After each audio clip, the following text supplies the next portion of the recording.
Mr. Chairman, we are live. All right, thank you. Good morning. Welcome to the June 23rd meeting of the White Cliffs Committee. Pursuant to Chapter 20 of the Acts of 2021, an act relative to extending certain COVID-19 measures adopted during the state of emergency, signed into law on June 16, 2021, this meeting will be conducted via remote participation. No in-person attendance by members of the public will be permitted. This meeting will be live streamed, but will not include public participation. All right. Have a busy program. Do we want to tackle the minutes real quick here in the next couple minutes? Yes. Anybody have any comments on December 18? Hearing none. Do I have a motion? There you are. Yep. There's just a spelling on page 2. It should say flat roof replacement at turrets.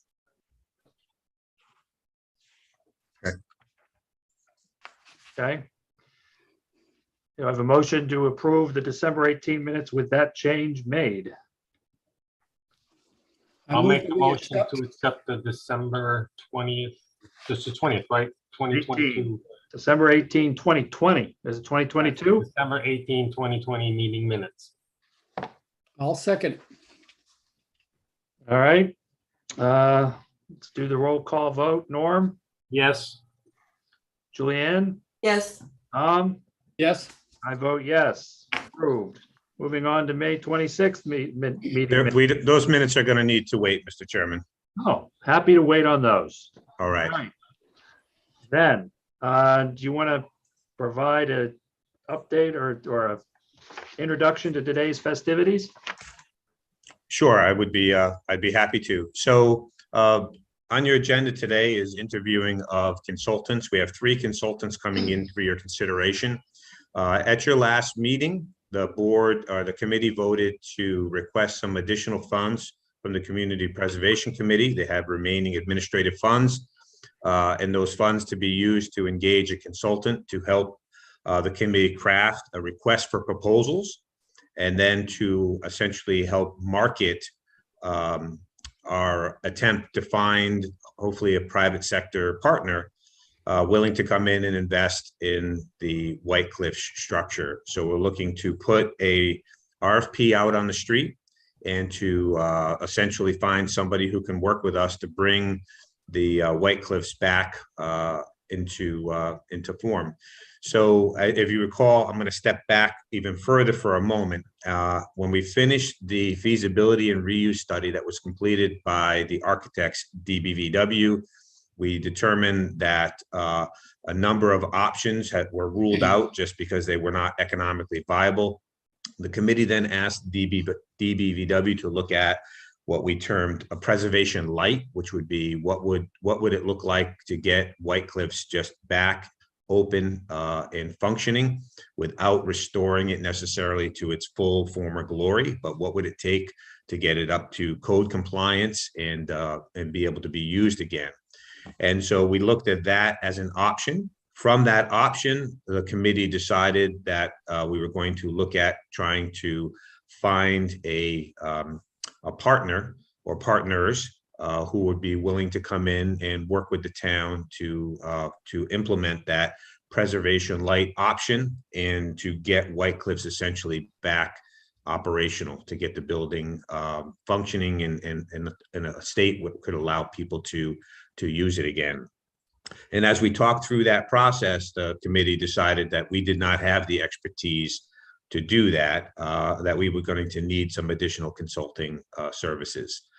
So fast forward, we were not able to fit this process in with the remaining budget, given some of the other work, preservation work or stabilization work that was needed, most recently the chimney on the structure. And so we went to the CPC. This committee voted to request funding from the CPC's administrative fund, which is their fiscal 2022, which expires at the end of this month. The CPC held their meeting, voted unanimously to approve those funds, which brings us back now to actually executing The next step, which would be to interview and engage a consultant to help us put the RFP together, and then equally, if not more important, to market that RFP. I think I've used the analogy of it's a lot like, we create a job description and then we're looking for the perfect candidate.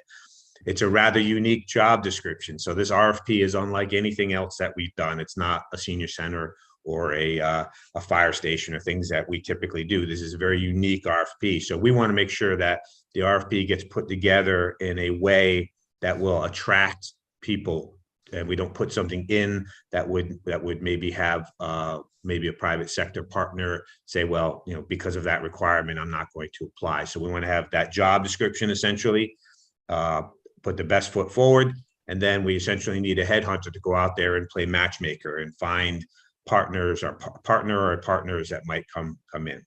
So today we have 3 firms that we're going to interview. These are all known entities to us. We have worked with them, with each of these in the last several years. First up on your agenda at 10:15, we've allotted a half an hour interview for each. Will be Eric Bush from the Pellegrin. Eric is the sub-consultant that worked on the feasibility and reuse study. He was a sub-consultant for the architect on the study that we just completed. Next, we have Luke Mitchell from VHB. He'll be coming in at 10:45. VHB is the firm that helped the town just complete its master plan. So they're a known entity to us and they're familiar with the town. And then last but not least, we have Brett Pelletier from Kirk and Company. When we first took over White Cliffs several years back, we paid Kirk and Company to do a market analysis to help us essentially market. This is before the town purchased White Cliffs. We paid to have a study done that would help market the facility in the hopes that the private owner at the time would be able to use it to attract a buyer that would be interested in preserving the historic aspects of the building.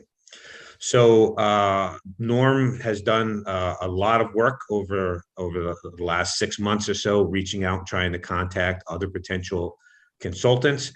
We've really narrowed it down to these are the 3 that would engage in this type of work, that are familiar with the town, that are familiar with White Cliffs. And so that's why these are the short list. There really isn't anybody, and Norm, you feel free to chime in here, and nobody else.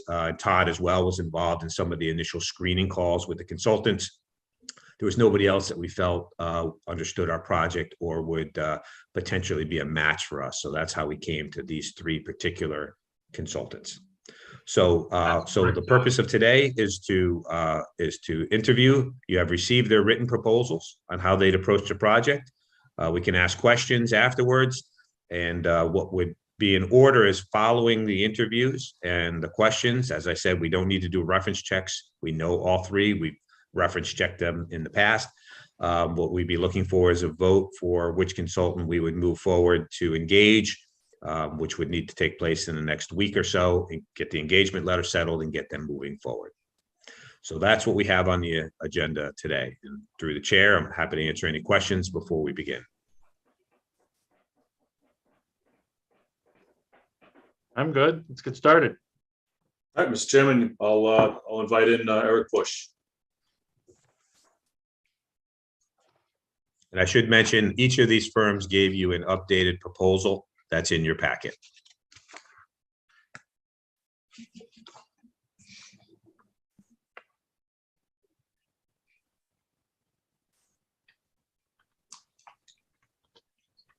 Welcome, Eric. Thank you. Good morning. Mr. Chairman, you want to, I'm not sure how you want to proceed in terms of. I'm sorry to interrupt, through the chair. Eric, are you going to be screen sharing? Do you have a presentation or? That'd be great. Yes. Okay, I will make you a co-host.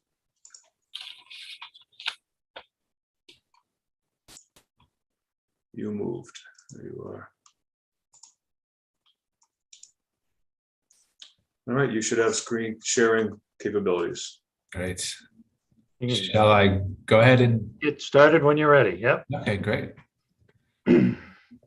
Well, thank you all for for giving me the opportunity to speak with you all again. It's been a while. It's great to see some of you from work that was done in the past. And apologies again. I know, John, you and I somehow got our wires crossed about timing, so my apologies. Thank you for accommodating. So just briefly and quickly, if I could kind of run through, I know in my involvement with the project and with you all in the past, I was under the umbrella of DBVW and Martha and her team, and I've worked with them several times in similar engagements throughout the region. But wanted to give you a little bit of background about myself and our firm. Just me today, unfortunately, from my office, but Peregrine Group is a real estate advisory firm. We are based out of Rumford. That image is not doing what I expected it to do. Out of Rumford, Rhode Island, do work all throughout, primarily Massachusetts and Rhode Island. So we have myself and 3 other partners, as well as 7 project managers and 4 sort of back of house finance and accounting folks.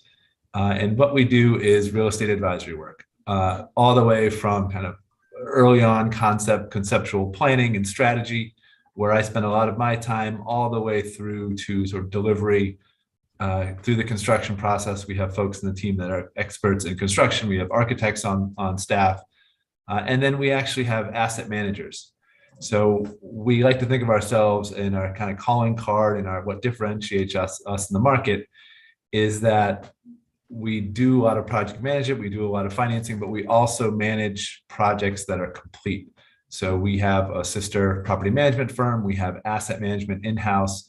So we're kind of always thinking of that long-term perspective of not just how to get something done, but how to get something done well and something that can be sustainable over a period of time. So within that, and within the market we work in here in Rhode Island and beyond, a lot of experience in historic and adaptive reuse. Plenty of new construction as well, but my kind of background and roots are in historic adaptive reuse, everything from old mills to old department stores to conversions of outdated office buildings into residential, hospitality, et cetera, including some conversions of schoolhouses and old estate houses. So certainly the bread and butter for us as a team and for me as an individual. And the one thing that it may have come through a little bit in our previous experience together, but very much sort of a process focus. So in what I understand of the need here, we tend to work with the entity, the owner, the board, the committee, and try and collectively build out a schedule early on. And that schedule being kind of comprehensive by being owned by all parties lets us then have a very clear work plan path, and sometimes overly so. We really like to stick to a process to make sure that, especially in a scenario like this where there's a number of stakeholders and need for clear and transparent communication, that having a firm process in place, setting expectations early, getting all buy-in is really critical to being able to then communicate against that process and schedule. So again, we're an advisory firm. Been around for 20 years, manage everything from projects, upwards of 100 million, 200 million, down to neighborhood scale, $1 million, $2 million endeavors for a number of nonprofits. So if you let me kind of run through a few kind of key projects that might speak to some of that broad experience. One, you may be aware of Medfield State Hospital. Actually, special town meeting this week, kind of exciting. The town voted to continue on in engagement to sell land to Trinity Financial. We were brought in probably about 18 months ago, very organized process with the town, very hands-on committee, but we wrote the RFP, we marketed the RFP, worked with partners to do so, worked with the committee and the town very closely, went out and solicited. These are a different scale than White Cliffs potentially. This is a $150 million-ish project, 37 buildings, 384 units. So fairly large scale, every environmental utility based, every hurdle you can imagine. So a relatively small group, but we actually went regional and even national in that outreach to reach out to partners that had the capability to be able to deliver a project like this. And then sat at the hip of the committee as we went through the interview process, the scoring and analysis aspects were part of the due diligence process from the town's perspective, led some fiscal impact analysis and items like that on behalf of the town to prepare for special town meeting, and came to fruition this week with that vote, which I keep reminding folks there is more of a starting line than a finish line, but a big step forward nonetheless. That's a primarily housing project with some affordable housing mixed in. There are some commercial components, but clearly a different program, but process that may be similar. More in line with kind of the hospitality look and understanding from my brief discussion with John the other day and from the past work, there seemed to be quite a bit of consensus around continuing this to be or re-engaging this as kind of a hospitality event type space. So we've been involved, and increasingly so in the last 5 years or so, with a number of hospitality projects, and actually in a more of a ownership development role. If anyone's familiar with Hammond's Wharf, has been to Newport lately, a new hotel, restaurant, part of the Newport Yachting Center. There is the Bowl-In, which is a wedding venue on site.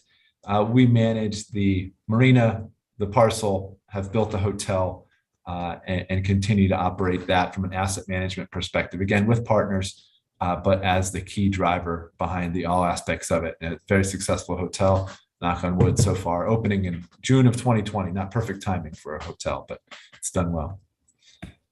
Also, currently in North Adams, repositioning what used to be the Holiday Inn into Hotel Down Street. Again, hospitality related, there is restaurant, event area, in this case, hotel, but repositioning that, working with partners, Main Street Hospitality in particular, repositioning this, managing a process, working closely with the town and financing partners, et cetera. Also, and I don't have a slide for it, working with MGM on 101 Main State Street in Springfield, old historic building, and we've been working with them and working with state and city on trying to deliver a hospitality play in what is a former office building adjacent to the casino.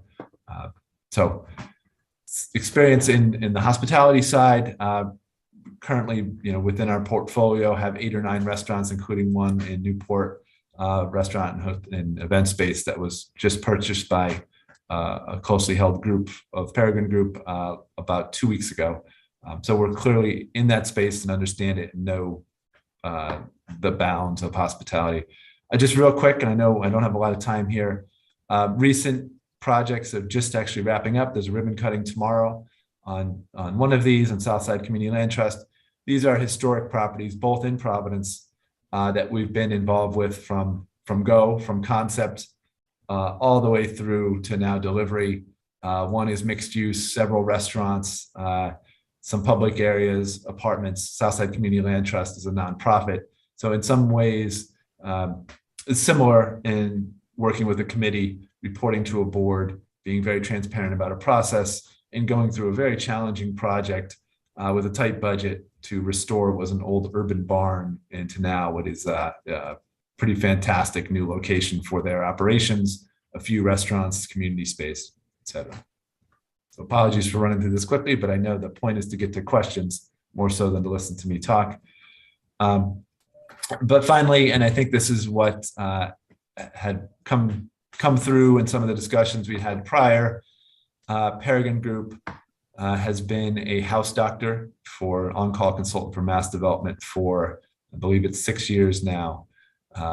And so won't run you through these, but for a number of cities and towns across Massachusetts, have done studies that typically result in an RFP or outreach to the development community, to an operating partner, but really trying to approach it as, let's organize this in a way that makes it able to be digested by the greater market, how do we kind of do a paint by numbers, for lack of a better phrase, that says, here are the major risks, here's what the market looks like, here's what the opportunities are, here's what the community would like to see, put some bounds on a package that helps, in this case, cities, towns, committees, put something together from an RFP perspective or direct outreach to potential partners and developers. It says, here's the box in which we need to play in, rather than opening it up to a very wide spectrum, which takes a lot of time, energy, and capital to kind of figure out, trying to really get that process moving down a path so that someone can get their arms around it quickly, kind of get to that go, no-go decision of whether or not it's of interest, quickly, easily, with the facts at hand from that sort of development perspective that they need. So with that, hopefully, I know, John, you had mentioned 5 to 10 minutes of talking, so hopefully I didn't run too far past that. You're right on schedule. Great. So the format, Mr. Chairman, is, it's half an hour, about 1 to 15 minutes. Again, we know the consultants, we've worked with them, and then a chance for committee members now to ask questions. Eric, I don't know if you want to drop your screen sharing so we can see each other a little bit better. Sure. Thank you. So through the chair, if they want to ask Sure. any questions. So Eric, how do you exactly get from you to a human being or group of human beings that's actually going to run this business at this property? Great question. I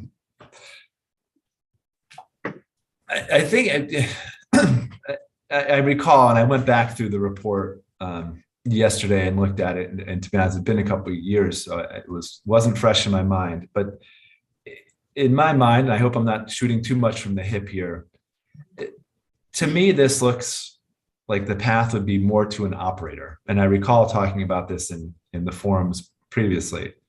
A lot of times it's more out to a development community. If it's housing or something that doesn't require some sort of core operator to be that central role. In this case, I do think it's kind of putting bounds on what needs to be done to make this viable. And I think the previous report did a lot of that, especially from the physical perspective.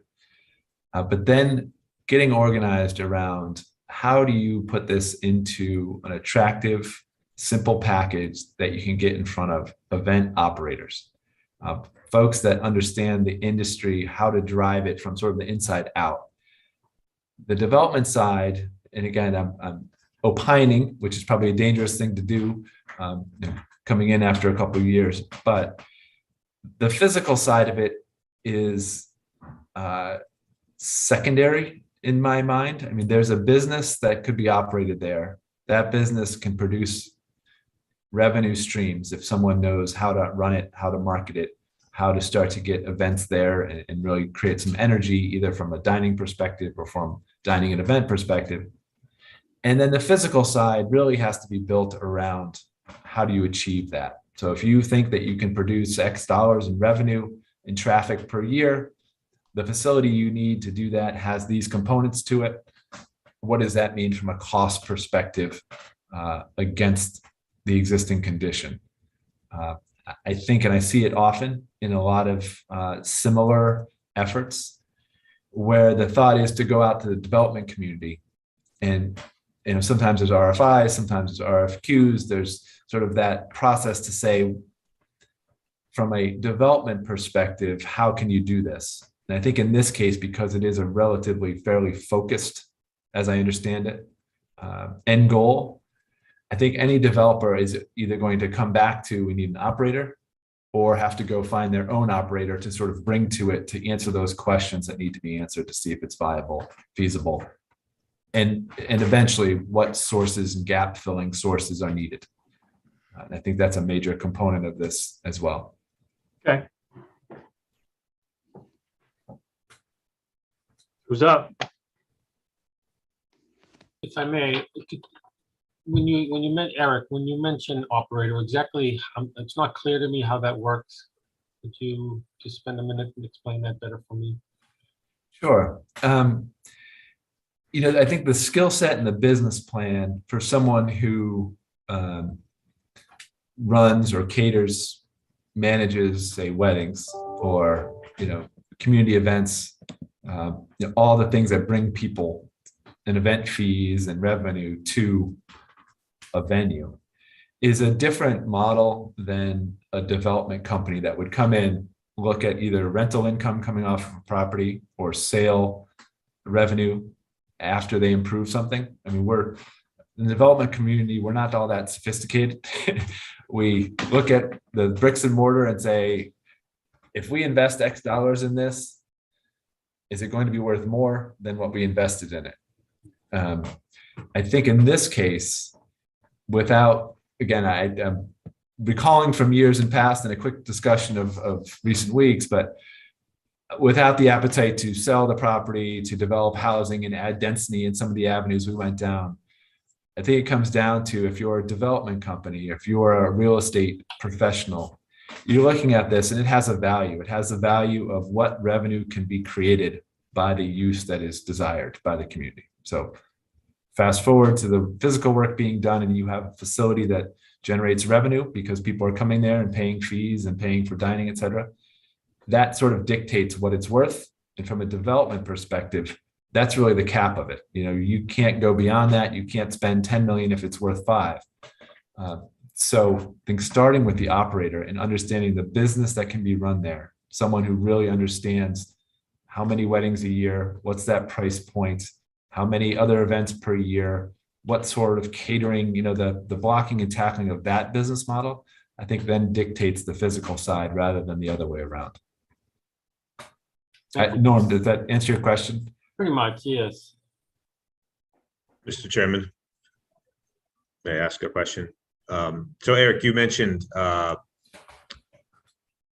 finding an operator, and then you said gap filling revenue sources, or determining what that gap is between the operator, what they need, and finding a way to fill that revenue gap. Can you speak to your experience in filling that revenue gap to make something viable there, and what your experience is in identifying and actually bringing those resources to bear to fill that gap? Sure. Yeah, I spent a lot of my time kind of in that space of trying to make the uses of funds needed to create something match the sources of funds, and being able to fill all the various components.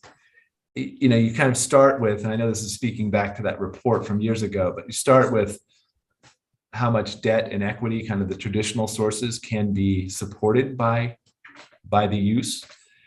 And oftentimes there's a disconnect between the cost. And I think in this case, it's become clear in the physical work that's been done that there's quite a heavy lift to bring this facility back to a level. There's a sort of built-in cost hurdle. So I think when you look at it, and when we looked at it with DBVW, there was a disconnect where it said it's going to cost this much, and the sources that could be privately raised, typical bank debt, typical equity who's seeking a return, is somewhere down here. And I think that's going to hold true. And it's true in a lot of projects. It's just a matter of disparity between the two. In this case, I think the historic tax credit component is significant because you could have state and federal. And I've done a ton of work, dozens and dozens of projects over the course of time with those two sources. And I would also encourage that the project go through mass development, I think, is a key player here, and has a number of sources that you can access through the one-stop program, if anyone's familiar with that, to kind of consolidate the application. I know that I just finished one for a project in New Bedford a few weeks ago, and now there's a period of time before the next round of one-stop applications. But I think it's a matter of really looking at an exhaustive list of all those sources, including the municipal level, philanthropy level, and starting to pick away at how you start to fill that funding gap. I've, again, worked with mass development quite a bit, worked with the historic tax credits quite a bit. I know some of the funds flowing into municipalities are significant, depending on what the priorities are and where they're going. But I think it's probably one of those projects that ends up with 7 or 8 funding sources, which again is not uncommon, and have done quite a bit of those types of projects, including all the ones I mentioned before, had some level of funding gap necessary. Mr. Chairman. Question. Eric, you're speaking of an operator, would that entity be hired by the town or by a developer and they would hire the operator, or either one? I think it depends. I would say typically not hired by a developer. If an operator came in and wanted to either sign a long-term lease, acquire the property, and their business fundamentals allowed them to do that, and all the funding sources sort of allowed them to do that, the development side would be secondary. So there'd be, if there's committed funds, if there's funds available, if the fundamentals of the operation work, the developer, the construction side just becomes kind of part of the process. This is, again, I'm opining too much because of the work that was done in the past, potentially, but it's hard to foresee a developer hiring an operator and acquiring the building, just because that operator would be essentially working for a developer. And so I think the fundamental, you're starting to have too many trade-offs, too many handoffs in the cash flow. But I think it's a wide open. Some of the funding sources will dictate, they prefer one way or the other. I think it'd be one of those things that you have to start with the operator, the core of what's going to happen there, use that to leverage into what needs to be done for the property and potentially in phases, but what's necessary to make this work. And once you have that number, and this is following, I think, building upon what DBBW did, but then once you have that number, I think structurally, it's looking at how that best, there's, I would say, dozens of options of how to structure that, depending on exactly how it all comes together and what those funding sources might look like. Some of the funding sources go to municipalities or to nonprofits. So, is there a layer in there that's making improvements to the building and then leasing it back? All these things, I think, fundamentally rest on the same building blocks, and they're just different variations on a theme. Okay. If I may, I am interested in finding out what tools you will use to market the property to the operators. Great question, and one that I don't have 100% fully baked answer. I did, after talking with you, John, last week, I sent a few emails out, sort of anonymously, not mentioning where, when exactly, to some industry folks, either folks that work at state level for hospitality, or some of the operators I know in that space in this region, and just to get some thoughts about who might be kind of a good source to start generating some excitement and some outreach within that hospitality, for lack of a better term, community. I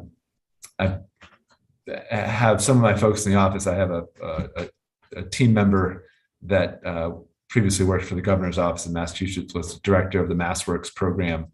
And so she and I sat down and kind of talked about it. I also reached out to a group called Main Street Hospitality that we partner with all the time, that plays in that space from the Berkshires to well into Rhode Island, and generated a few thoughts and names about different associations. But I think it would not be a one-stop. It would be kind of a, let's create a clear path, and let's then go out through these organizational entities, associations, but also reach out directly to some operators that have competing facilities and see what level of interest there may be. Thank you.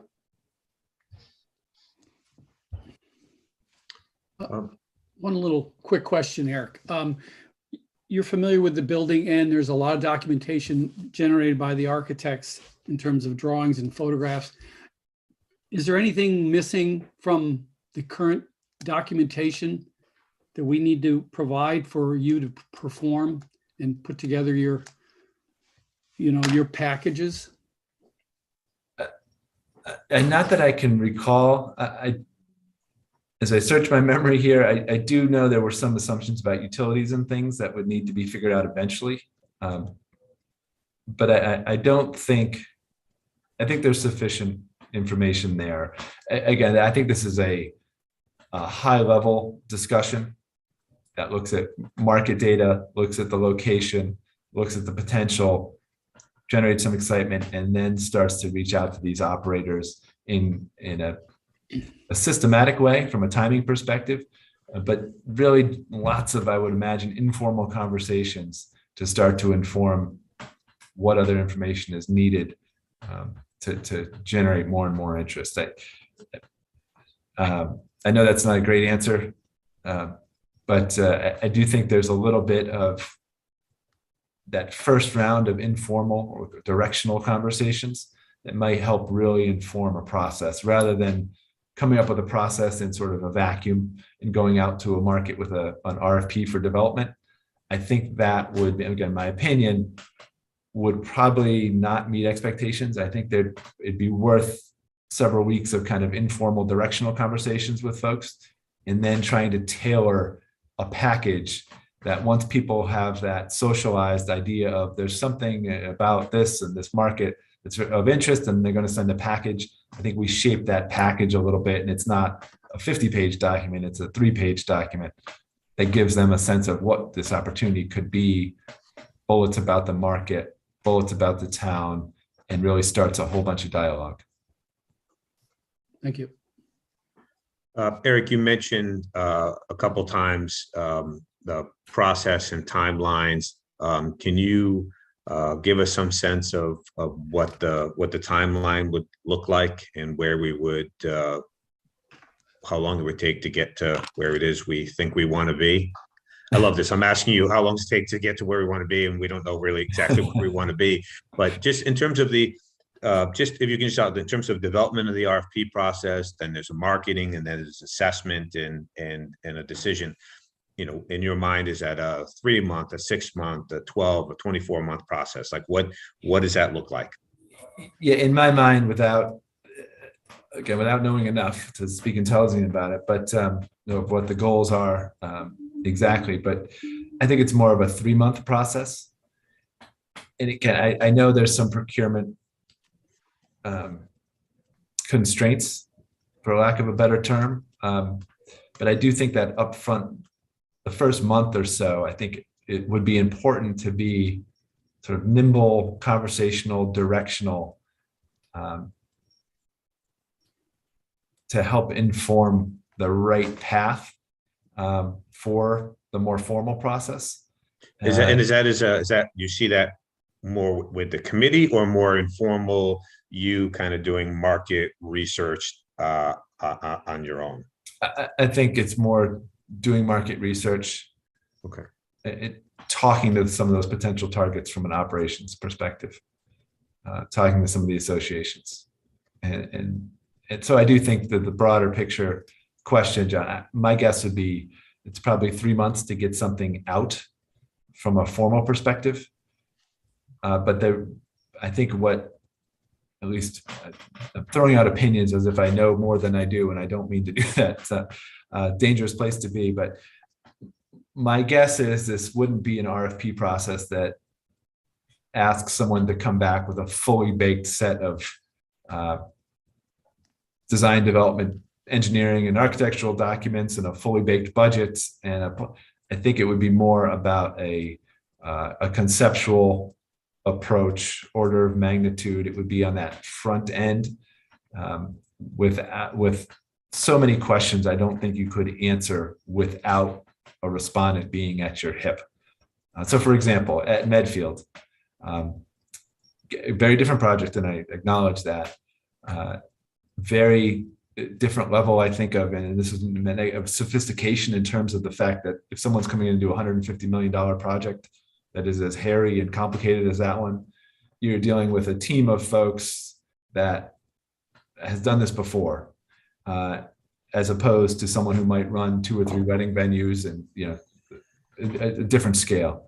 But the response is more of a conceptual plan, certainly understanding what their experience is, what their financial situation is. Are they a viable person who could take this on, or entity that could take this on?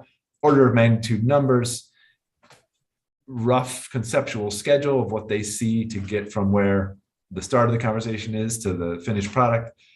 But because I think there's going to be some funding gap discussions, there's going to be some back and forth with the municipality saying what can be funded through this, what can be funded through this, how do we collectively make this work?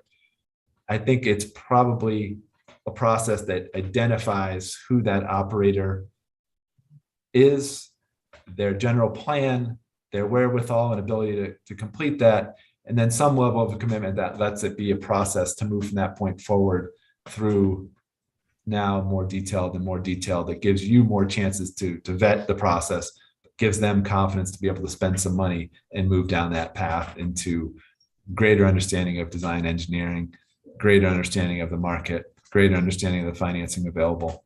So I think I'm doing a terrible job of being concise with my answer, but my guess would be 3 months to get out there to the world. But then I don't think that end result, that finish line, isn't someone who's got a fully baked program that hands it to you and says, let us do this and buy the property. I think it's selecting a partner and then working with them through a decision process that's well structured, that says, okay, we've got another 60 days to figure this out.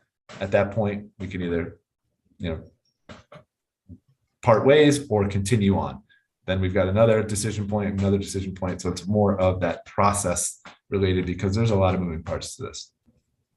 I want to make sure that, Julianne, did you get it? Did you have a question? I wanted to make sure you got that in before our time was up. No, I'm good. Thank you. Okay. Anybody else have anything else? We're at our limit. All right. I think that's it. Eric, thank you very much. Thank you, Eric. Thank you all. Take care.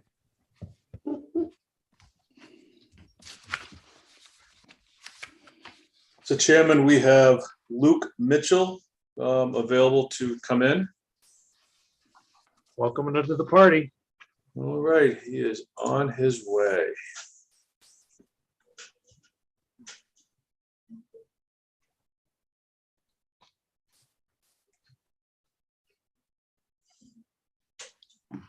Hello, Luke. Hi, John. Luke, will you be screen sharing?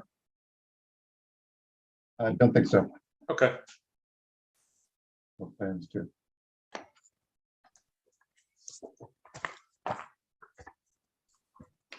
So through the chairman, Luke, as we discussed, we've allotted approximately half an hour looking for a little bit of a presentation from you regarding your proposal and VHB, and then we want to leave roughly half the time or a third of the time for questions from the committee members.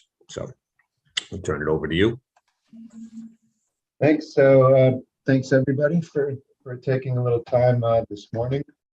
I guess the conversation goes back to late last year when Norm reached out to us and we spoke with Norm and John at that time and put together the proposal, which I trust you guys have all at least scanned, if not read in detail. Basically as a quick overview of our process, I guess what we want to do is first familiarize ourselves with the site, visit and understand, with some boots on the ground, what we're talking about. Of course, we've read through the report, the DBVW put together, so we understand a lot about the building's history already, yeah. So to be with that, and then to meet you all in person, and then really after that, it would be to conduct some market sounding.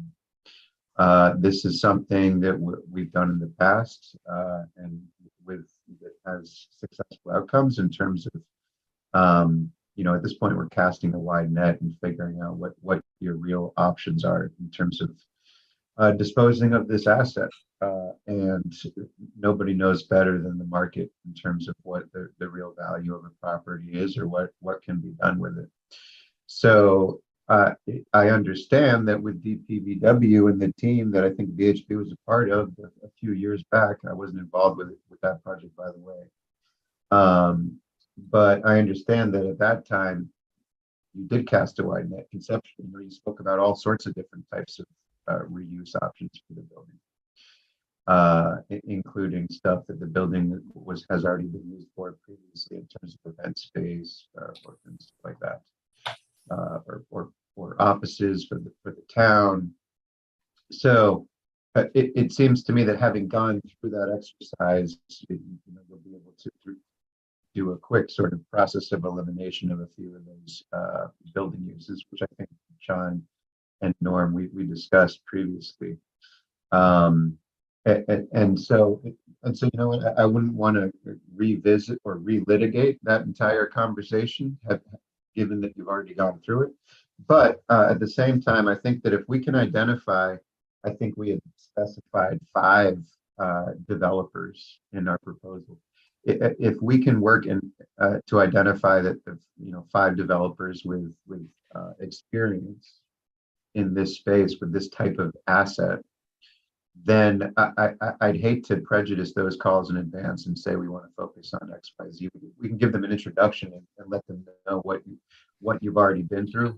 But really curious, or I'd be really curious if and when we begin that process to hear from them and let them sort of, we'll throw out some questions and facilitate a dialogue, but really keep it open-ended and hear about their experience with similar projects. And give them some background on the building and just sort of plumb their expertise to see what they can come up with. I'm somewhat new to VHB, but in my previous life, I worked for a company called Brailsford and Dunleavy, which is a program management firm, and we would lead projects like this relatively frequently, and that first step was always the market sounding, and it would always be so interesting to learn stuff that we didn't necessarily conceive of beforehand. So I think that would be a valuable step. And again, that's to get their input on what can be done with the building in terms of space programming, but also site planning and design, techniques for historic preservation. Get their insight in real time on the market demand, because as you all know and appreciate, real estate demand is constantly in flux. And maybe that's even more so true now than in previous years. Everything is just changing so rapidly. So to get that input from them in terms of what the market could really bear and support would be interesting and informative. And then also when it comes to financing, look, I know you have pro formas or very high level operating sheets, I guess you could call them, that were put together by, I think it was Peregrine in the previous exercise. So maybe we could hear during those market sounding calls what ideas, what other ideas were out there. In addition to that, and connected to that, are what public support systems are available and accessible to support projects like this.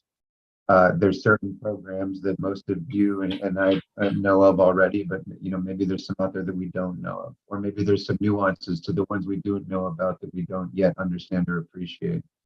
So I think that those calls would go a long way. So after that would be to revisit those pro formas. First of all, that I think they were put together in 2018 or 2019. So much has changed since then.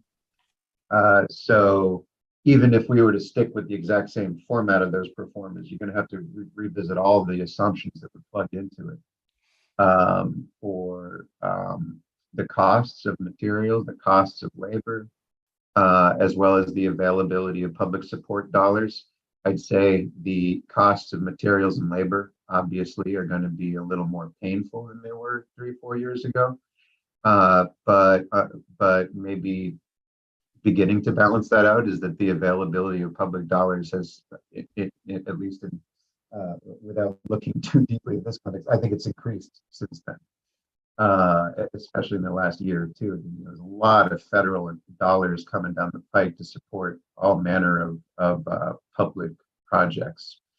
A lot of that gets filtered through the state. So I think that step of our process would be really to revisit a lot of those questions and spend some time doing some research, maybe reaching out to some state agencies, doing some calls, and really honing in on the details because you want a pro forma that's realistic. So again, cost of material and labor changing, availability of public dollars changing, but also the assumptions for revenue are going to be changing depending on the preferred use. So yeah, having said all that, that's if we stick with the same format. My guess is that you'd want to probably update the format and maybe make it come up with a format that's perhaps a little more detailed than what Peregrine put together. I haven't seen their original files, but we'd want to take a look at that and make sure that it's as useful to you as it can be in terms of informing you before you really reach out to the market for their input, so that you can have some informed discussions with interested parties about what the real highest and best use value of this property is and what it can bear, what sort of activity it can bear. So following that would be to prepare an RFP. We see that as more than just a cosmetic exercise. We want to make sure we put together a document for you that is at once realistic, but also sells the idea. You don't want to mislead anybody, but you certainly don't want to turn them off with the RFP. So I think that it's a balancing act, and maybe there's art as well as science that goes into that. So we work with you on that in terms of laying out, what the redevelopment goals are, and that's important, by the way. Which are, you own this asset, which means you can, to a degree, control the outcomes of the sale and the resulting project. So what is it? What goals and objectives does the town want to achieve? And of course, as the current owner, you get to specify that. And again, it's a balancing act. You don't want to limit interest, but you want to make sure that the outcomes are supportive of your town's economic development, community building goals, etc. And then we'll want to include all the reference materials, most of which you already have. And then we work with you to make sure that the RFP was in accordance with your typical practices for solicitation, and put that out on the street. So, now putting it out on the street, of course, is a lot more going into that than simply putting it on your website, right? You want to make sure that it gets in the right hands.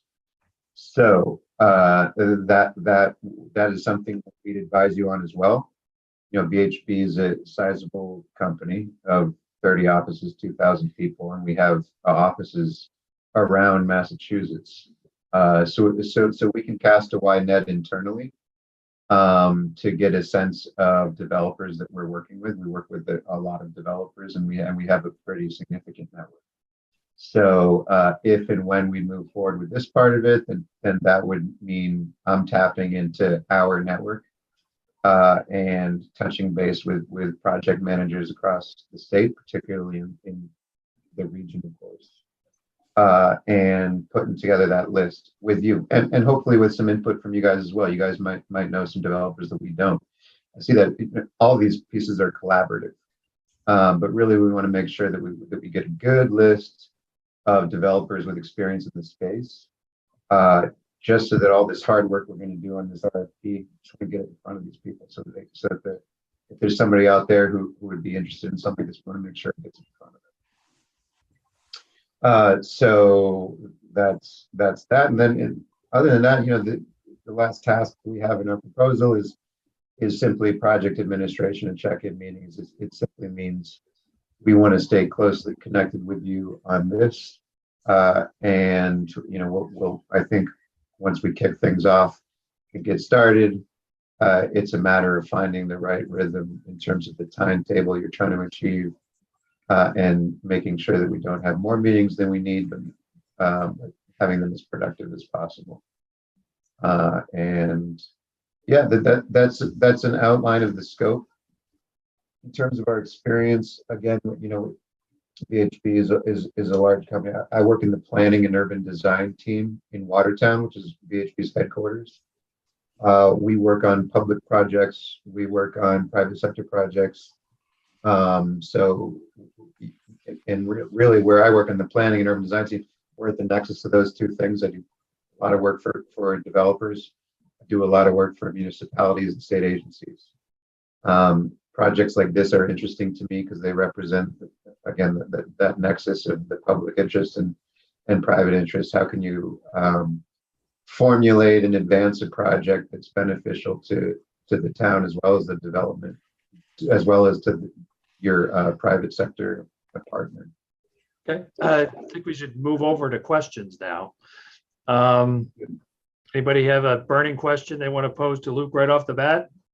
John? Yeah, if I may, Luke, can you give us some examples that you think most align with our project that VHB has done, and give us a sense of how those turned out?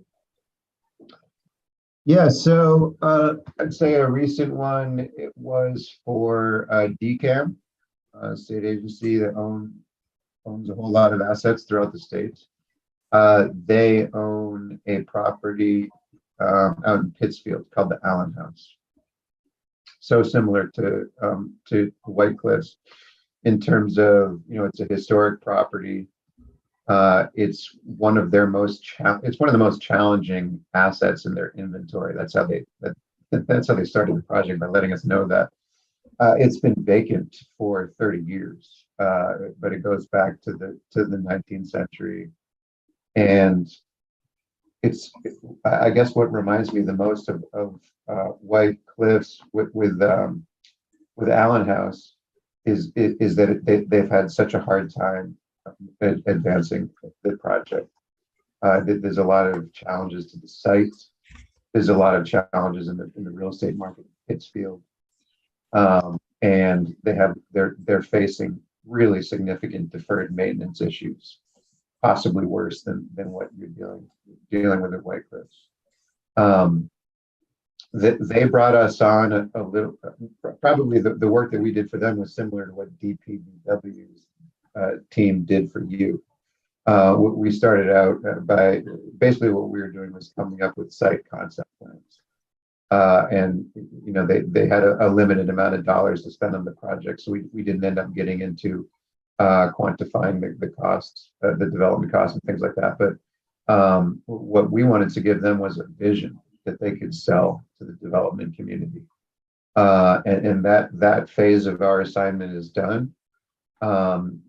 We put a lot of thought into what's on the site and parking and programming and how it interfaces with the public sphere. And we also looked at things like utilities and sort of high level cost considerations. We submitted those materials to them. It's under review. We anticipate they'll engage us for a second phase, which will be more similar to what we're talking about now, which is helping them dispose of the property. And if and when that happens, we'll be working with them to do exactly what we're talking about now, putting together a short list of developers, interfacing with them and getting the ideas out there to drum up interest and try to move towards a sale.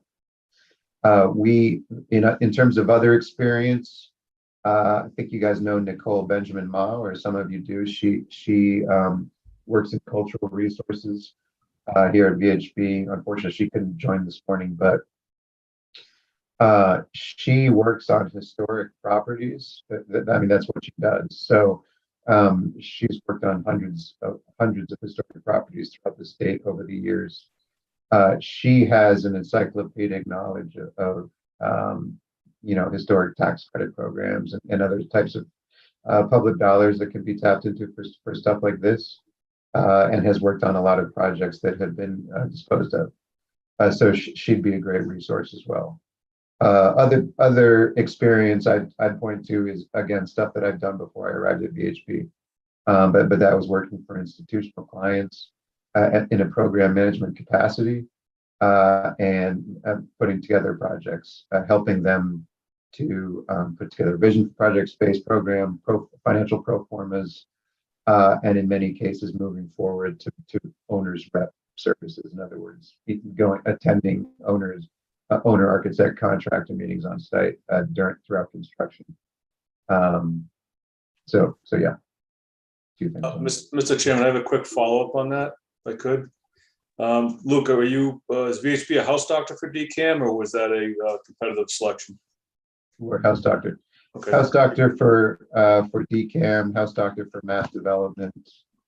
We have on-call for Massport, MassDOT. We have on-calls for most of the major state agencies. all right, thank you. I gotta ask, what's a house doctor? House doctor is when you have an on-call contract. It's essentially a contractual vehicle, which means that they can engage you for services without needing to go do a public process. Thank you. In the proposal or the written materials you had said, you said you would identify up to 5 developers. But when I think of developers, I don't think of operators. And I guess the question is, how do you get from your 5 developers to people that will actually run a business here? Yeah, well, I think that would, well, before I answer that, could I, maybe if I could answer that with a question, which is when you say run a business here, what type of space have you guys really been honing in on in terms of activity, in terms of what sort of businesses would be operating? So I think much of the analysis has led us to the point where we think a hospitality event type space is the most logical business for that venue. Okay, so yeah, I think that a lot of that would come out of the market segment calls of the developers, because I think if ideally if that's your preferred use of the site, you're probably going to want to find a developer who can come with a partnership, right? And have a flagged hotel, in other words, that's associated with the brand. So I think, but again, I think it's a question for the developers, and I think probably if you're thinking of a sequence, that comes first, and then the operator comes under the developer. Is how I would assume it works. Now, again, another question. Have you ruled out the idea, and maybe you're not in the business of ruling out ideas quite yet, but what about turning the property into residences? I know that was one of the programs that was explored at one point. Yeah, if I may, that was one of the options in the one of the short list was a municipal use, an event hospitality space, or a residential development of some kind. Just based on the preliminary pro forma numbers, the residential option looked like economically it was going to be difficult. And there was a question of what the space looks like, how much development would need to occur around the historic building, what that impact would be in terms of the visual streetscape look of that. And does that match up with what the community's vision for the property is? So I think the big thing was just the economics and the historic part of the building, trying to interweave that with with creating new housing around it. That historic part of the building proved challenging, and I think it also proved just expensive in terms of the renovations that would be needed. But again, that was the initial review. Having heard that, then revisiting, Todd, your earlier question, maybe a subset of those calls could be with hotel operators. I think that could be incredibly valuable input, knowing if that's the option you think is possibly the most realistic here, then to sit down with, call it 1 or 2 high-end boutique hotel operators, in advance, send them some materials on the hotel and get some input from them, as long as they'd be willing to speak. That could be very informative and probably helpful, I think.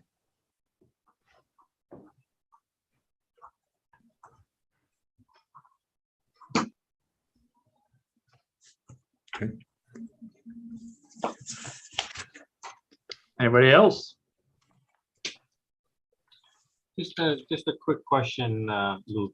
When in your program, I like the idea that you're starting off, you have to start to shake the trees to get some interest in the property before you actually write an RFP. But you mentioned contacting local developers. What do you define as local? Metropolitan Boston, New England? What? But yeah, I think probably knowing what I know now about the preferred program, we'd probably the first layer of criteria would be that they have experience developing this type of hotel asset, right? This type of product specifically. If we can find more than 5 developers like that in Massachusetts, then I think we can maybe narrow it down to 5, get honing in on Northborough and the location.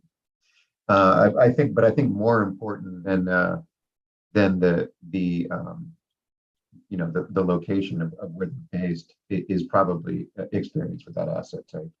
Well, And it might be a small enough number that we might need to go beyond the region, Well, the reason I'm asking the question is I don't prefer local. I think that there may be needs that are well outside of New England that should be tapped in at some point. Yeah, okay. Yeah, no, that's a helpful comment, and I don't disagree. And I think a lot of certainly hotel operators operate across state and regional lines, so not a bad idea.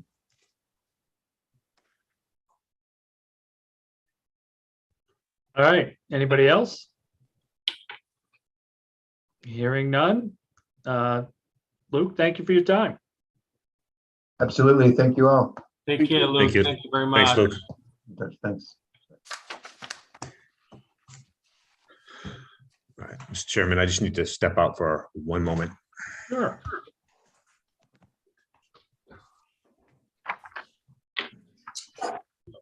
Mr. Chairman, when John comes back, I have Brett Pelletier of Kirk and Company in the waiting room. I'll let him in when John's back.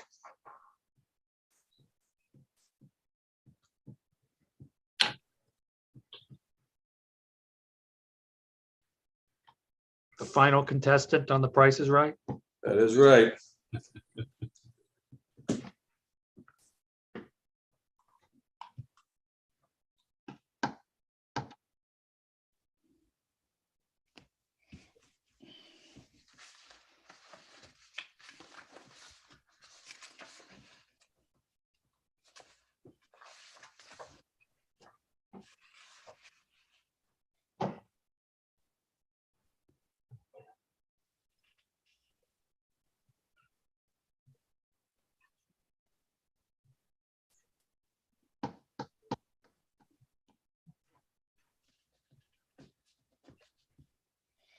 It took, well, I had a minute. I took a quick look at the property he mentioned, the Allen House. It has a lot of similarities to White Cliffs, just on the outside, but it is in tough shape. It's not at all like the condition we're in. So it's in tough shape and not at all like ours. I don't consider ours to be in tough shape. The pictures look like it was really, really bad. But it was just a quick peek. To expand a little bit on his response to your question, Todd, house doctor contract, a lot of state agencies, DCAM in particular, has numerous consultants in their corral. You get qualified for a variety of areas of expertise, and what they'll typically do is either simply award you a contract through that house, a task order through the house doctor contract, or solicit varying proposals from other consultants that are qualified in that area. So DHCD has them, DCAM, they're almost every state agency has those. Just never heard of the term before. We have We kind of have a similar, like we'll hire based on, we'll hire an electrician or a plumber for the year. And then any building, we'll bid it out, we'll pre-qualify them. And then police has a plumbing issue, we already have somebody ready to go. So this is a little bit broader scale, but similar concept. ready to bring in Kirk and Company if you'd like. Yep. Coming in.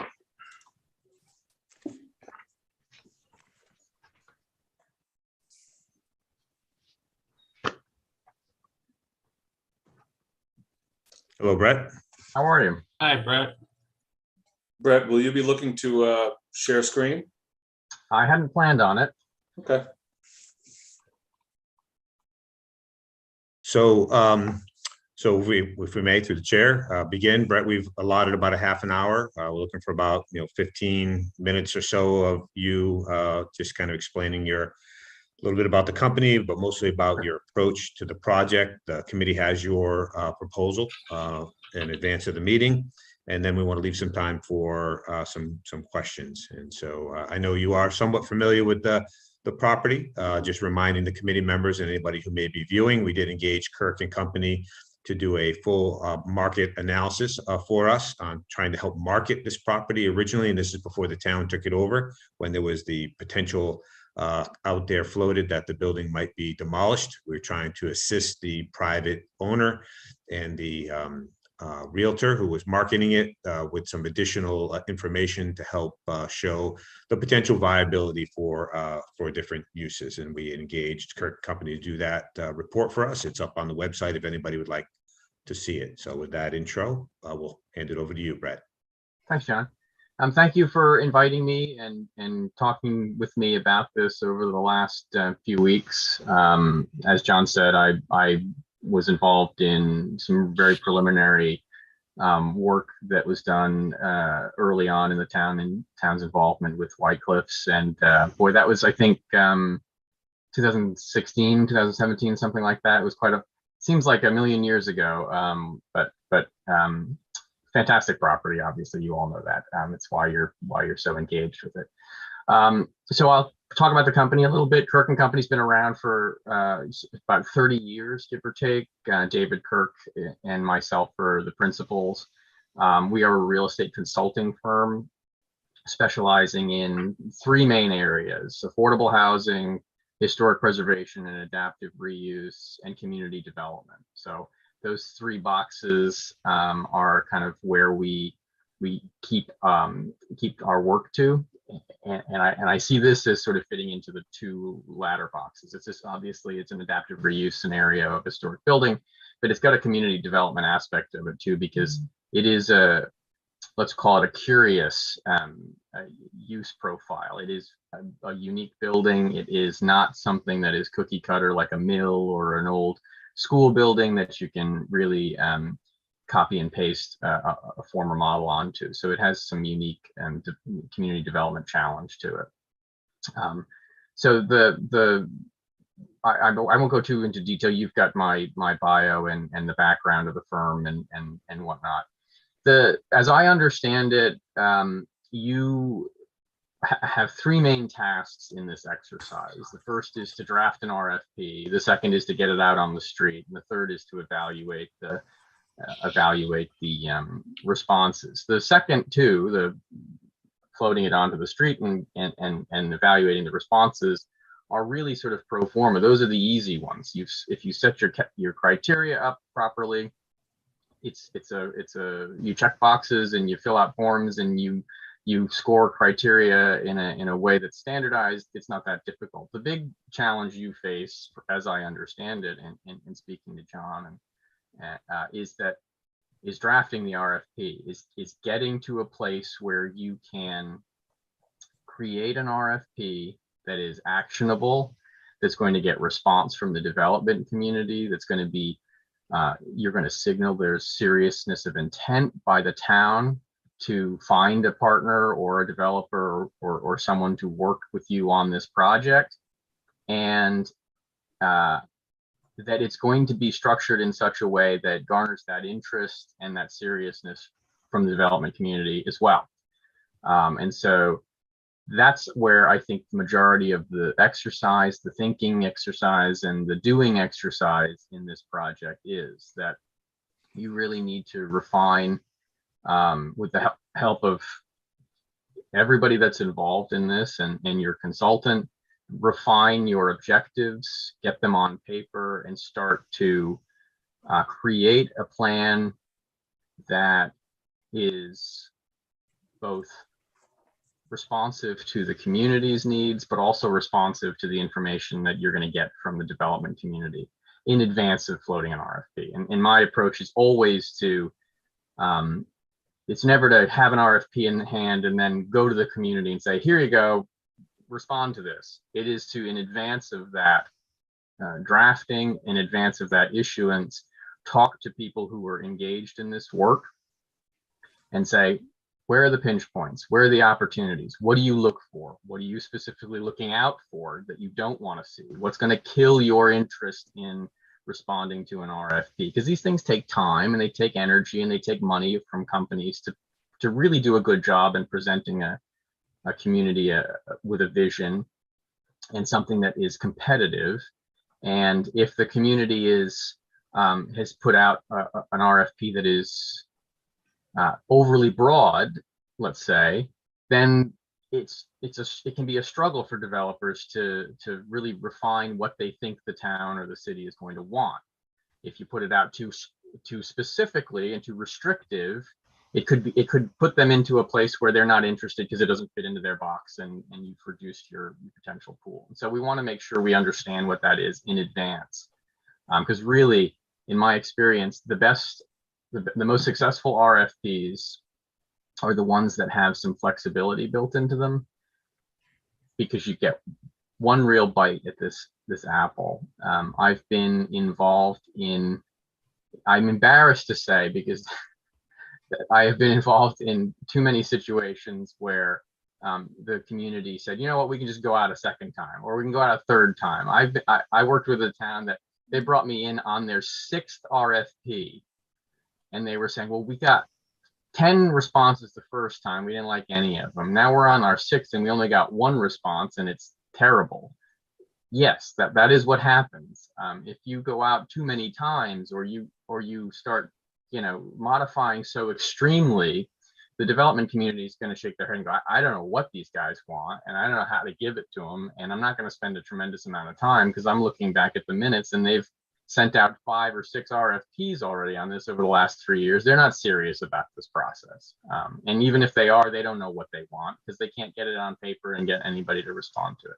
So doing a good job the first time is not only sort of good business, but it's also good policy, right? You don't want to be banging your head against the wall for the next 5 years, having the same conversation over and over again. So I think that's really the key of an RFP in a property like this, that is unique, that is not simple to digest by any stretch, is to have that obvious signal of seriousness, that the community genuinely want. This is not a fishing expedition. The community genuinely wants a partner, a serious partner that is high caliber and quality, with a vision and the capacity to deliver. But the reality that we have to be flexible enough in our approach that we can allow them to get creative to provide a solution to a problem that thus far has been unsolved.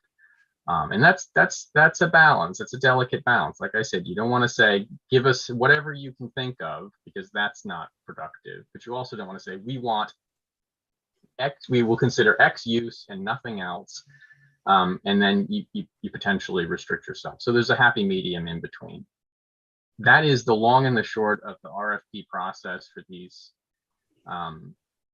assets, typically, in my experience, and these types of projects where this is not pro forma. This is not a construction bid where all the knowns are knowable, and and you can, you're just filling out quantities. And this is going to take some effort and some thought on behalf of the town, but also on behalf of others. And there's really I won't say it's a salesman job, because I am not a very natural salesman, but it is a relationship job to call and to engage with the people who are involved in this business and the people who are adjacent to this business. You don't make a development life or career necessarily out of solving the hardest problems, building problems to solve in historic preservation and adaptive reuse, because they just aren't that many of them, and they're all over the place. So what I find is the people who are most capable of responding and completing a project like this are highly qualified, and they just need to know about you.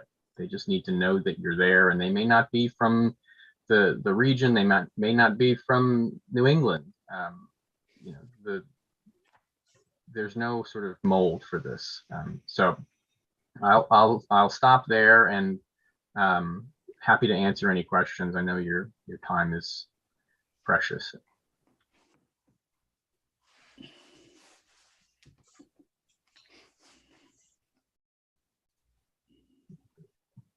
Leanne, I'll go.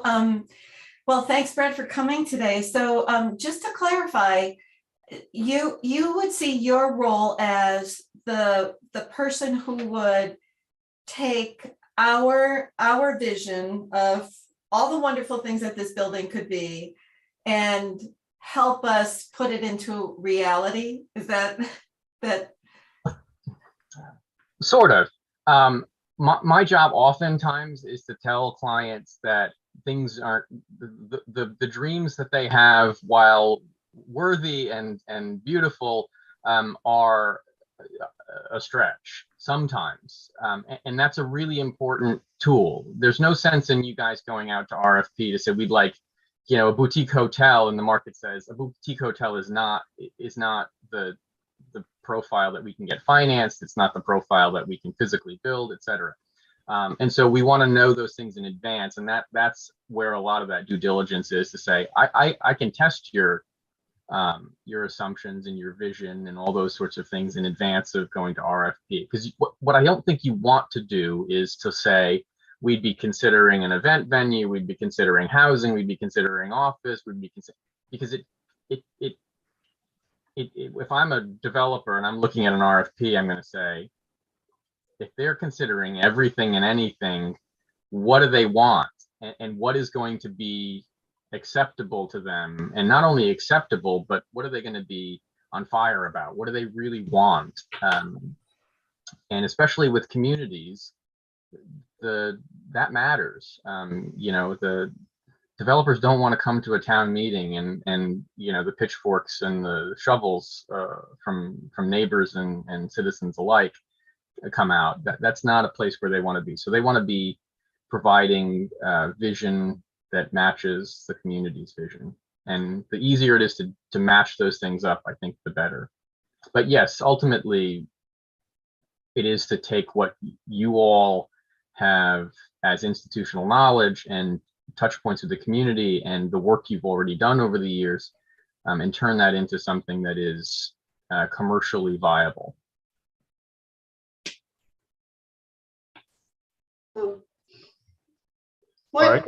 What tools would you use to market a property like this? So like I said, it's a relationship exercise for the most part. The common misconception I find with municipalities or public assets is you put it on the open market and the open market will respond.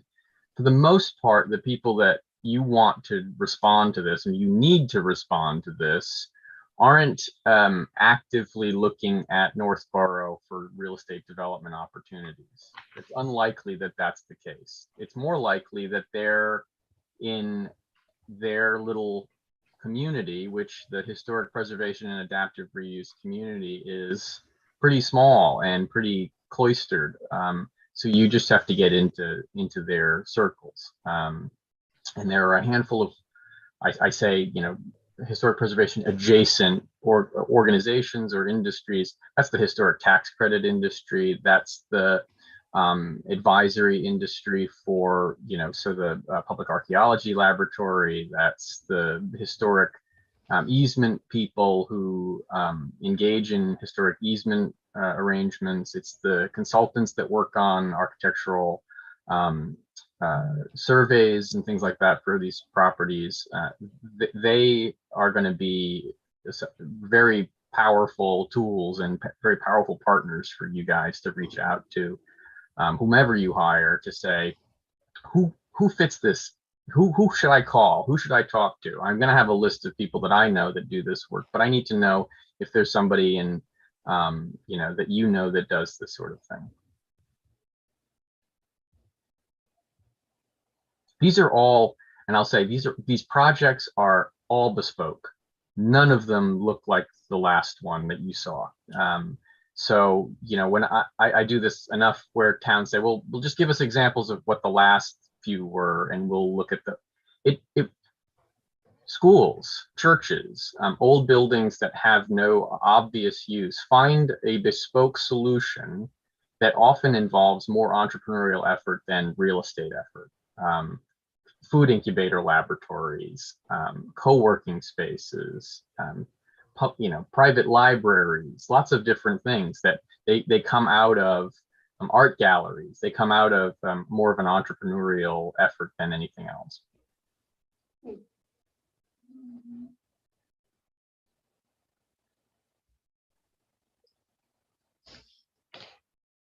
I guess when I was kind of looking at some of the, a lot of the people we've talked to, the projects that they show us are kind of big. You may have already alluded to it already. This strikes me as sort of a smallish project. Yeah. Do you feel that that's a problem for you or for the marketplace? Not a problem. I would say it is a challenge. It is just the nature of real estate development. The smaller you get and the more esoteric you get, the harder it is to find a financing solution, find a user, find a developer willing to do the project. Yes, if I can show you 10 case studies of 5,000, 10,000 square foot historic buildings with 75 units of housing attached to the back. That's a pretty easy solution. That's a no-brainer, right? That happens all the time. You use the front bit for some community space and maybe a few units, but you're building a traditional development on the back of it. When it's smaller and it's more I don't like more unique, but it has more challenges to it. They're just a smaller pool of potential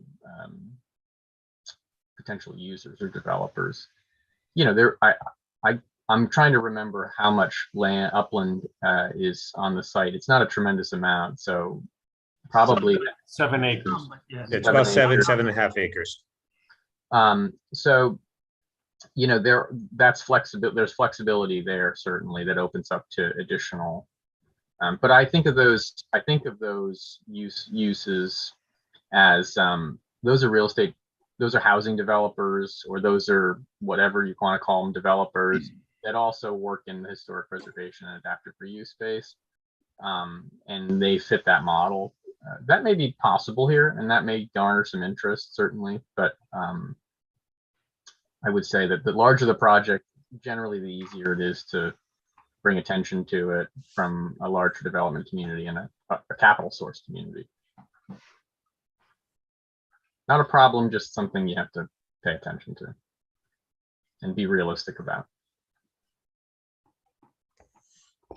Brett, if I may, through the chair, Sure. just in terms of process. So, we've got this little window that we're looking at, which is, some market research, working with the town, create an RFP, put the RFP out on the street, market the RFP, garner interest, play matchmaker. That's one of the big pieces of this, is we need the consultant to actively get people interested to make a pitch to the town so that we can consider it, then evaluate those proposals, determine which, if any of them have legs to move forward. I'm just curious, in your experience, how long from that point is it typically take to get a deal, to get something actually moving? Is it 6 months? Is it a year? Is it, I know they're all unique, but Sure. But assuming we have a successful process and we get somebody who is a viable, interested, and is viable in terms of moving forward, what sort of a timeline do you see? I would say a year is not an unreasonable expectation. Okay. You don't want to rush the process, but you also don't want to make this thing take forever and drag it out, because then that's both bad for you and bad for your development partner. And I call them development partners just because this is a unique situation, and you really are part of this exercise and this deal. You may not be a financial partner, you may not be a managing partner, but you're there. I mean, you're vested in this. So I would say about a year is not an unreasonable expectation. And as you look at a project like ours, what would you see as the main funding sources that would make something like this viable? What would those funding sources look like, and where would they come from? So it all depends on what the end use is, and I would say historic tax credits are certainly on the table as a supplementary funding source, no matter what the use is. But if it is, there are sources. Money's more expensive today than it was 2 weeks ago and 6 months ago, and so that is a strain on project feasibility, but that's not the permanent situation. Things will come back down to normalcy eventually. And these projects tend to take quite a long time anyway. So but by the time the thing is ready for occupancy, things change. But I would say that the traditional financing sources are still fairly competitive, and you're looking at, regional banks all the way up to insurance companies and pension funds that have money on the street for this type of speculative or risk-based real estate investment. But also, if you're looking at a low-income housing tax credit scenario, there's lots of money for that. There's a tremendous amount of money becoming available for housing of all flavors from the Commonwealth of Massachusetts. They're focusing on middle-income housing and what they call workforce housing, which is just anything over 80% of AMI. So their housing is certainly the state's priority in funding at the moment, but that doesn't necessarily mean that that's the only thing that's financeable. All of the other property types, office, hospitality, retail, are always funky. They are always higher rates, lower loan to value. They are always a little bit stickier because those property types are cyclical and they float so extremely. And so those are a little bit harder to pin down, generally speaking. So those tend to be more speculative on the capital structure side of things, whereas housing's housing, right? Everybody needs a place to live. So you branch out of the traditional uses and getting into hotels, restaurants, currently retail, and other things, it becomes a little bit, you sort of have to squint a little bit because it's not as clear right now in the market. All right. Anybody else got questions? Tom? Good. All right, Brett, I think that's it. Thank you very much for your time. Thank you very much for inviting me in. Thank you. You've got a fantastic building out there. And I hope no matter what happens with this and the next steps, that it's preserved and made even more beautiful. It is. I remember walking in the first time with Norm, and I've been in hundreds of old buildings, and none of them look that pristine on the inside. The finishes it's fantastic. Most of the time you expect, oh, we've got an abandoned building that hasn't been used for some time. You expect things to be falling and birds to be flying around, and wonderful. So good luck, and I am at your service should you need me. Thank you, Brett. Thank you. Appreciate your time. No problem. Bye now. Bye-bye.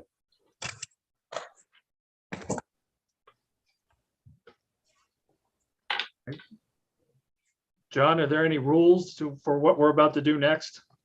No, I think generally the best approach I find is to just ask people what their thoughts are and start moving towards a general consensus. If there's one of the consultants that maybe doesn't feel like a good fit, we can kind of come at it from that way and narrow it down to 2 and then sort of talk it through. I'll just want to say right from the get-go, this is a short list.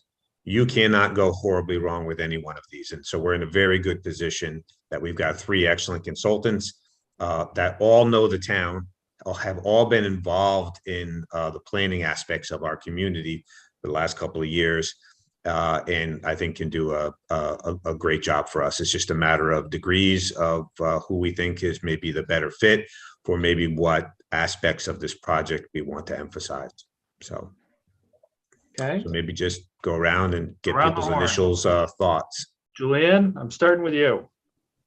Okay, so picking up on what John said, the one thing that is weighing on my mind is, as a group, I'm not really sure that we have come to a consensus about what we want to see in this RFP. I'm hearing a lot of the words partner, developer, hotels, and we really also never had that discussion with the town about what the taxpayers would like to see. Would they like to see the ability to go into that building, to use the property, whatever? So based on that kind of vague information right now, I have to say that Brett seemed to be the most agreeable to working with us, to designing that RFP with him. It may just be certain words he used, but I also thought that his presentation was clearest, but that might just be me because I'm not that familiar with the vocabulary like house doctor and things like that. So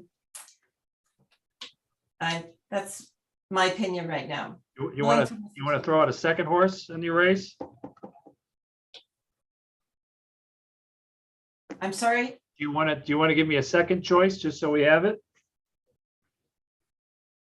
Or you can abstain. No second choice, actually. All right. Okay, all right. Can I Norm, say Brett as my second choice too? Norm, what say you?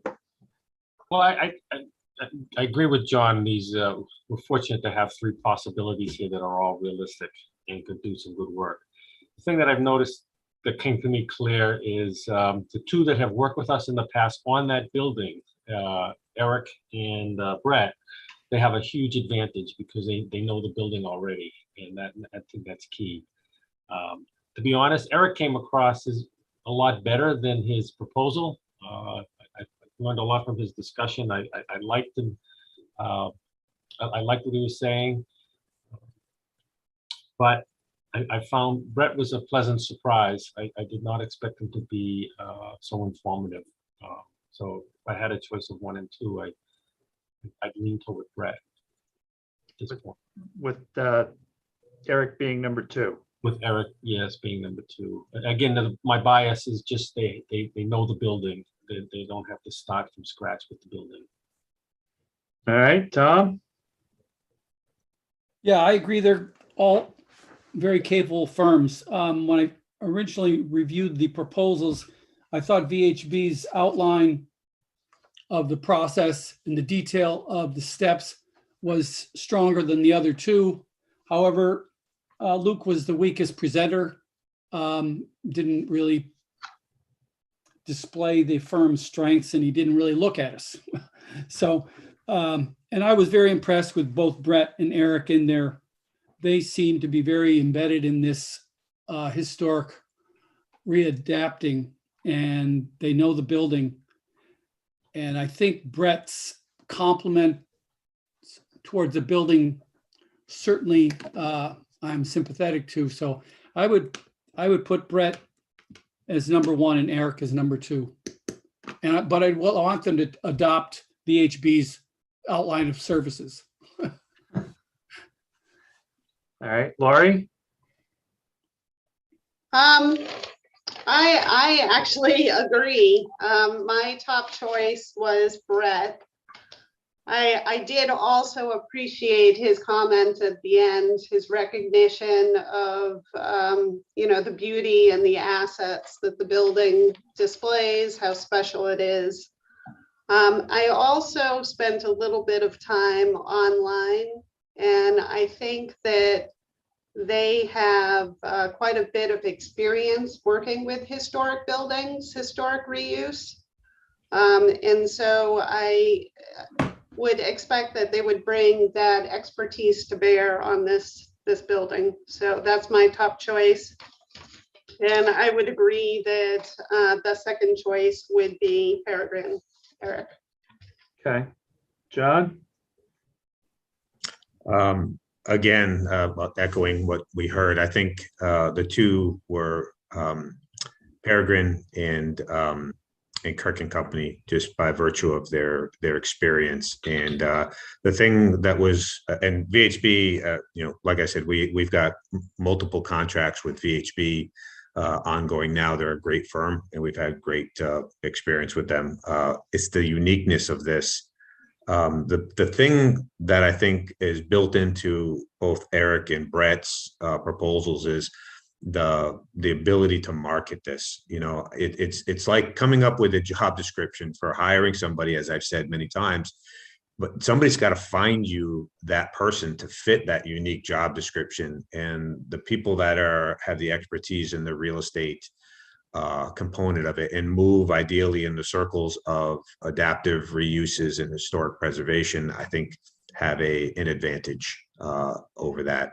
VHB in terms of general, master planning and so forth. I don't know that I'd hire Brett or Eric for that, but I see those two very close. I don't think you can go wrong with either of them. I was surprised pleasantly by Brett's presentation.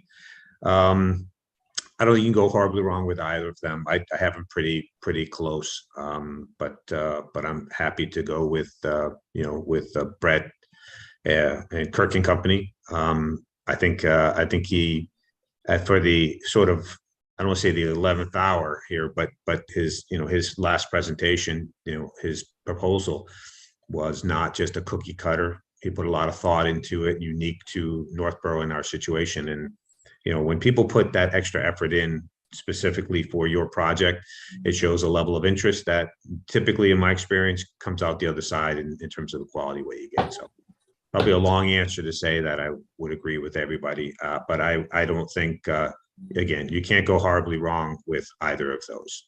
So Diplomatically did not put one first over the other. If I had to edge one, I'd probably, based on the presentation and the submission, would probably be looking at Kirk and Company. Attaboy. All right, Scott.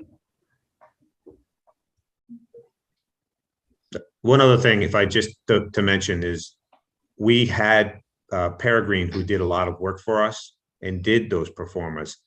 And Norm and I had this conversation probably about 6 months ago of, there's a little bit that would be nice to see a fresh look at that stuff from a little bit different perspective. So we have a work product that we are relying on that, that new perspective I think might be good. Scott, what do you think? Do you get to voice your opinions, Todd? I'm gonna take the chairperson's prerogative to give it at the end. Who else needs to speak? Well, I was gonna let Scott and Sean give us Oh, their of course, I'm questions. They got sorry. to watch all of this. Yeah.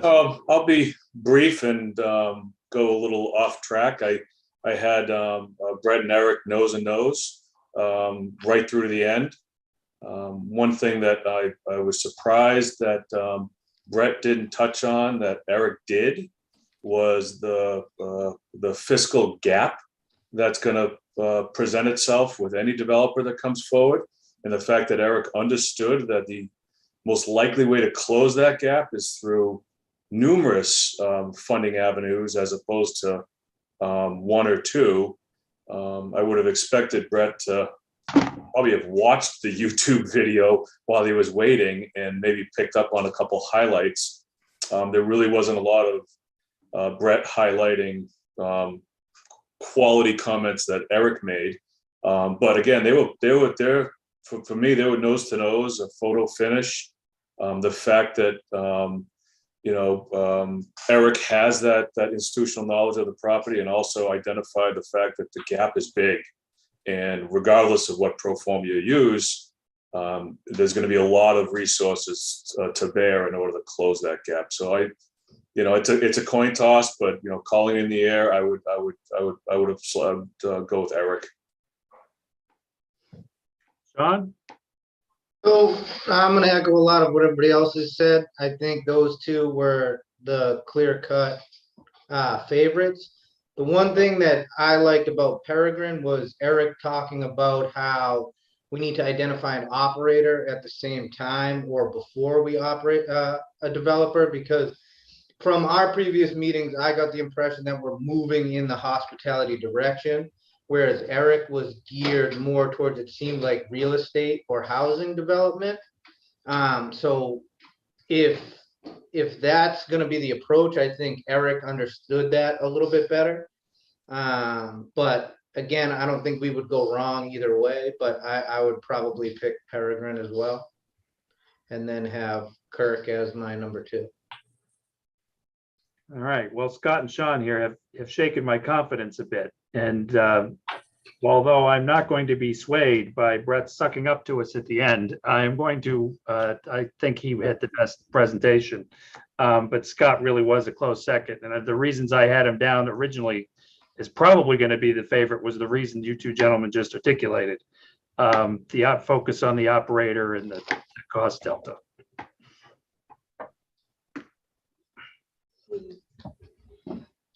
So any other further discussion? I mean, it was pretty clear. Hearing none, does somebody want to make a motion? I'm not sure what the motion would be. Motion would be to vote to authorize the town administrator to enter into a contract with whatever the selected firm for the stated purpose. So have we selected the firm? That's what Who's you're going to make a motion?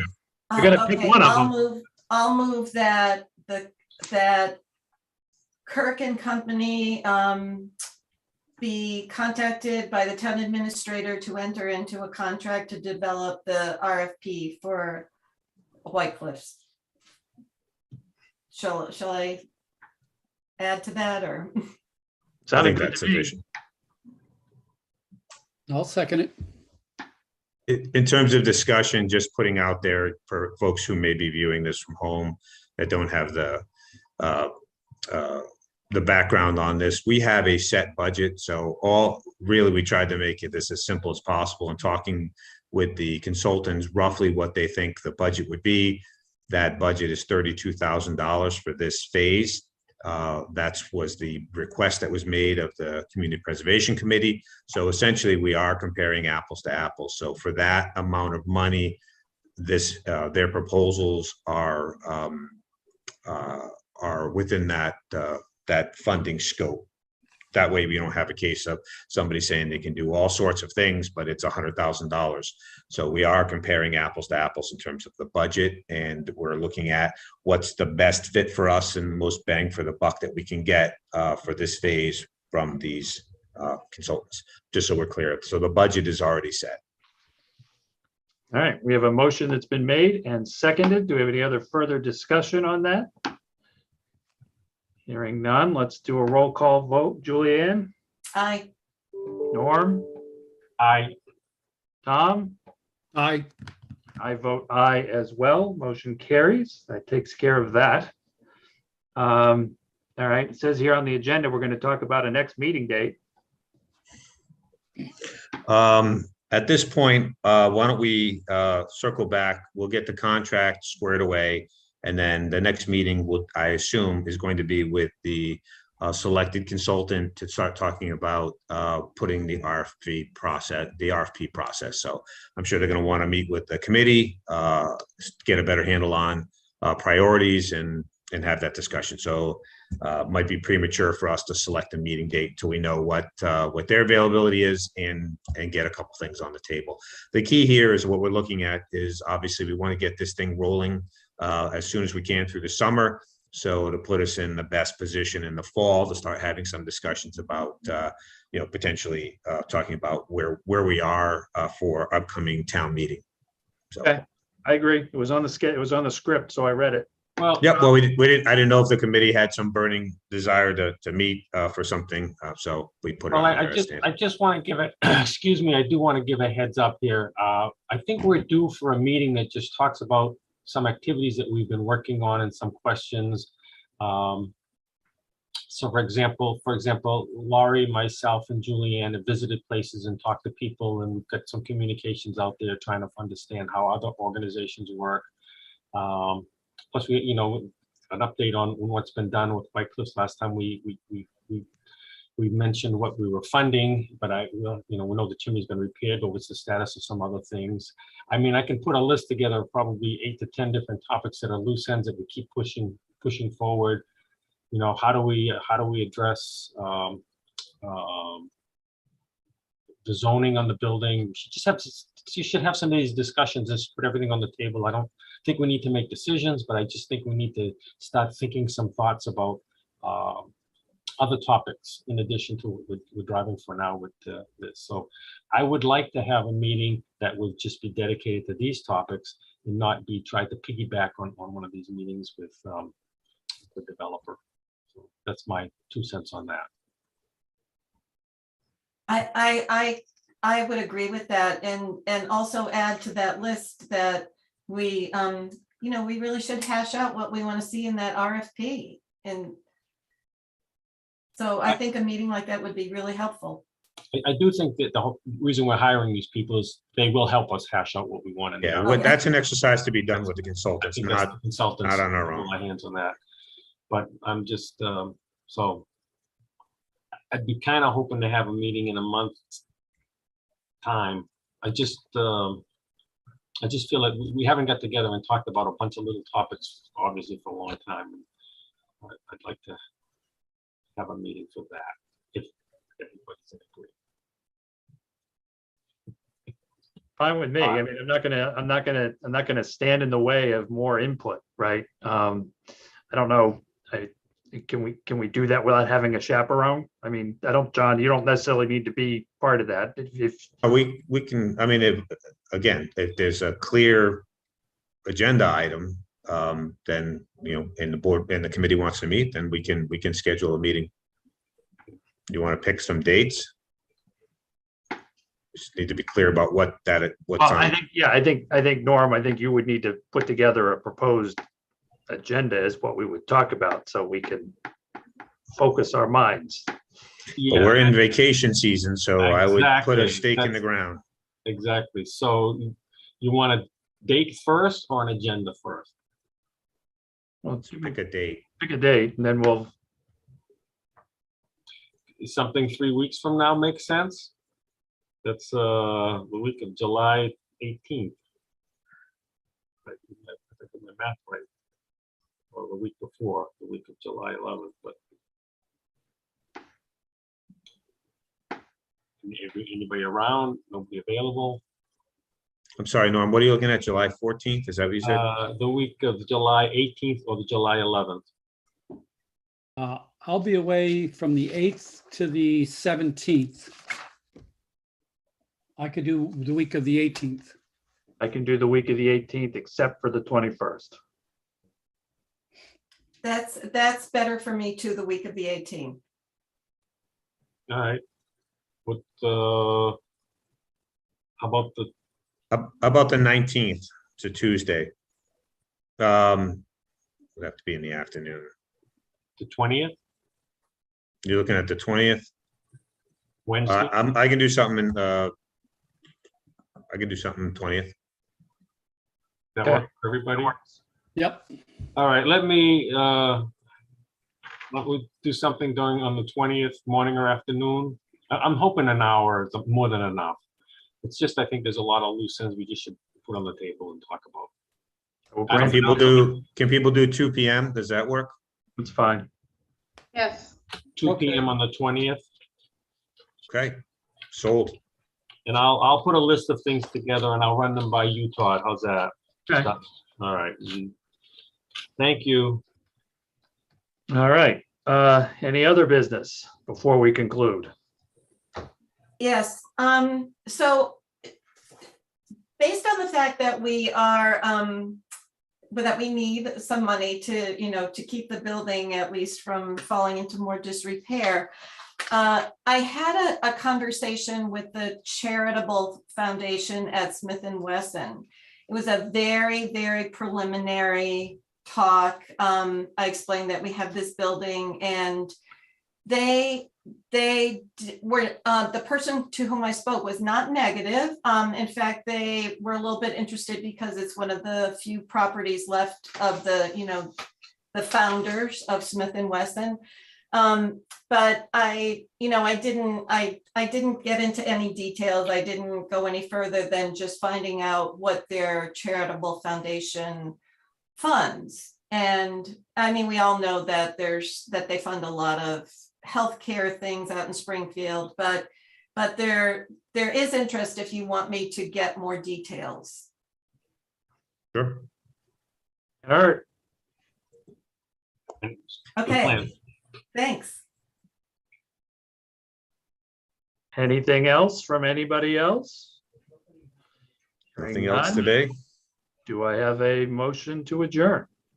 So moved. I'll second that. All right, Julianne, Aye. Norm, Aye. Tom, Aye. and I vote aye. Thank you very much, everyone.